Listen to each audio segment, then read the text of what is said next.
In a neighborhood ruled by a power-hungry HOA president named Karen, no one was safe from her obsessive need for control. And when she set her sights on my harmless backyard chickens, oh, she thought she had me cornered. With nasty letters, bogus complaints, and her inflated ego, Karen launched a petty war she was sure she'd win. But little did she know, she was about to go up against someone prepared to fight back and win.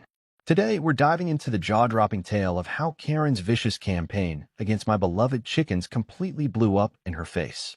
From legal threats to the ultimate courtroom smackdown, this story has it all.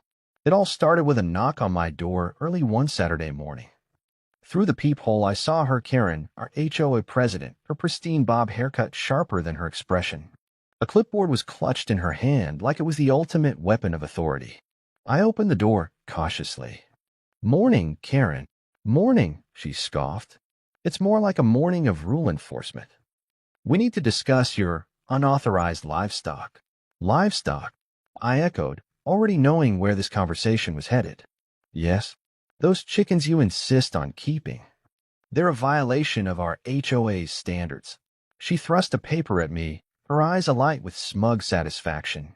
"Here's a formal notice of violation. You have 10 days to remove them before further action is taken. They're just chickens, Karen. I've had them for years. No one's ever complained." "Well, I'm complaining," she snapped, her tone dripping with condescension. "And my complaint is the only one that matters. The bylaws clearly state that nuisance animals are prohibited, and your filthy birds most certainly qualify. They're clean, well-kept, and don't bother anyone." "Maybe not anyone you've spoken to," Karen countered, her smile thin and victorious. "But I've received several complaints from concerned neighbors about noise and sanitation issues. I'm only doing my duty to uphold our community's standards." I glanced at the letter in my hand.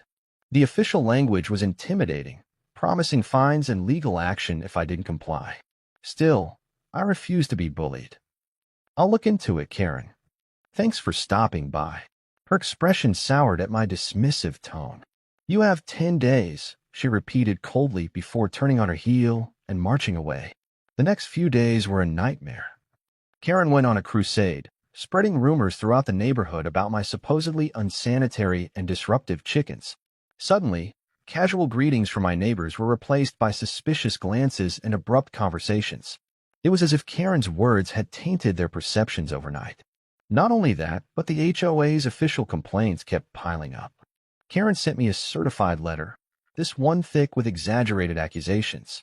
Apparently, my chickens were now a health risk, a noise disturbance, and an unsightly blight on the neighborhood. Each charge was written in bureaucratic language designed to intimidate.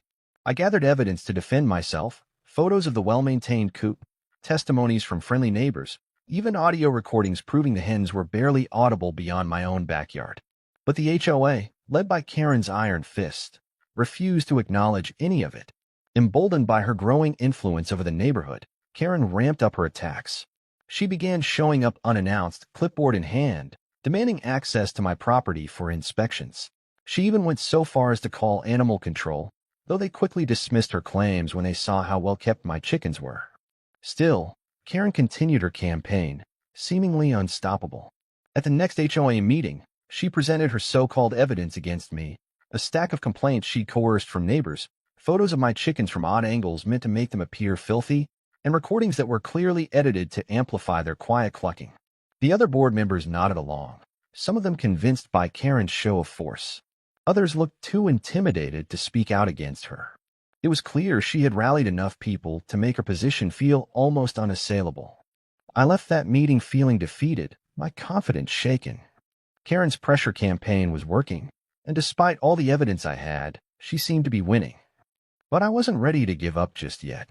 Despite Karen's relentless attacks, I refused to back down.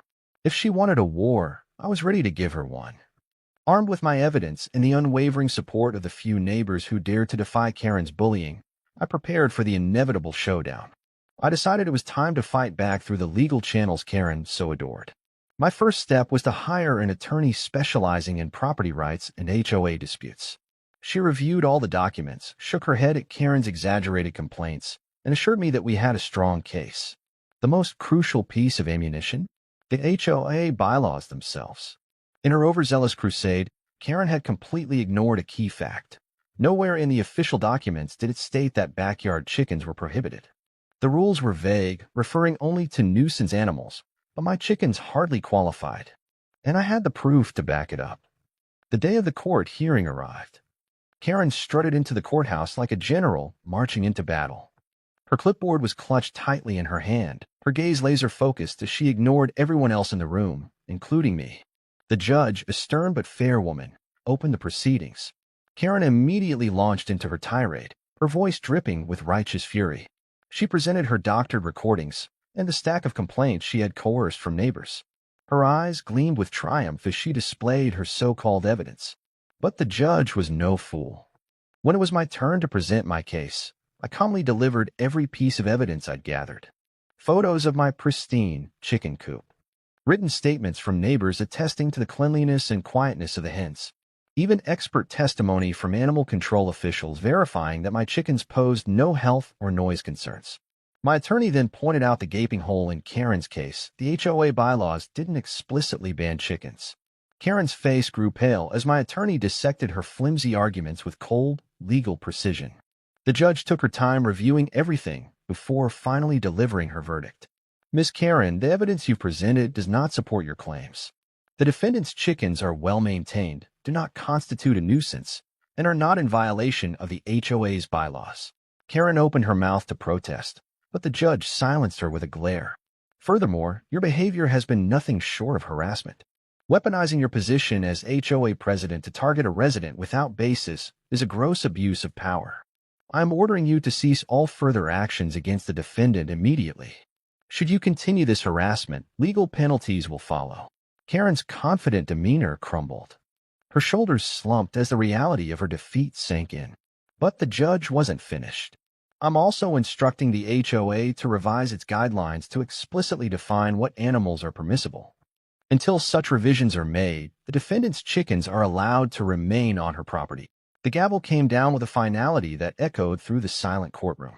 Karen stormed out without so much as a glance in my direction. Word of Karen's defeat spread like wildfire.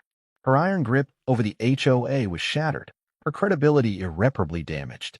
At the next HOA meeting, she attempted to speak with the same authority she once wielded, but the residents weren't having it. People began questioning her decisions, challenging her rules, and pointing out her hypocrisy. Some even openly mocked her vendetta against my chickens, calling her obsession absurd. Karen's voice became a whimper, her confidence destroyed by her own arrogance.